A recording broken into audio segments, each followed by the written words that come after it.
Well, kind of hard to miss this visitor pulling into port at Pearl Harbor this morning. The USS Abraham Lincoln is a short stop in the islands on its way home after a 6-month deployment. The Navy's 5th Nimitz-class aircraft carrier spent 6 months in Asia and the Middle East, playing a key role in supporting U.S. military strategy during the deployment. KITV4's Jill KURAMOTO was there for today's homecoming at Pearl Harbor. Delivery call for Chief Petty Officers and officers. Okay, that was Liberty Call. That's good news. That's good news. That's good news for the sailors. Hi, how are you? The islands provided an extra warm welcome for sailors ending their 6-month deployment at sea. The USS Abraham Lincoln is the flagship of the Abraham Lincoln Carrier Strike Group, which traveled more than 60,000 miles over the last 6 months, playing a key role in U.S. security operations. During the mission, the strike group logged a staggering 22,000 flight hours. And then come back 6-7 hours later, tired and have to land on the ship. And we did that over 1,900 times.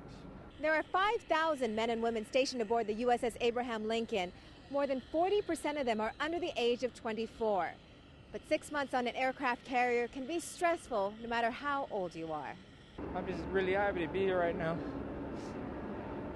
Really happy to be home with the family. Richel Ownby is 27 years old, born and raised in Eva Beach. He was among the first off the ship and on his way to see his 4-month-old son, who was born while he was deployed. That's what get me going. You know, it's pictures of my family.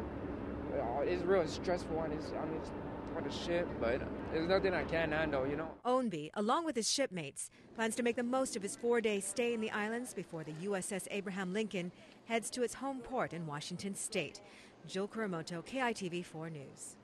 Well, some interesting facts about the USS Abraham Lincoln. It's the length of 3 football fields and has a capacity of distilling more than 400,000 gallons of fresh water each and every day. And it was on board this ship that President George W. Bush announced the end of major combat operations in the war in Iraq in May of 2003.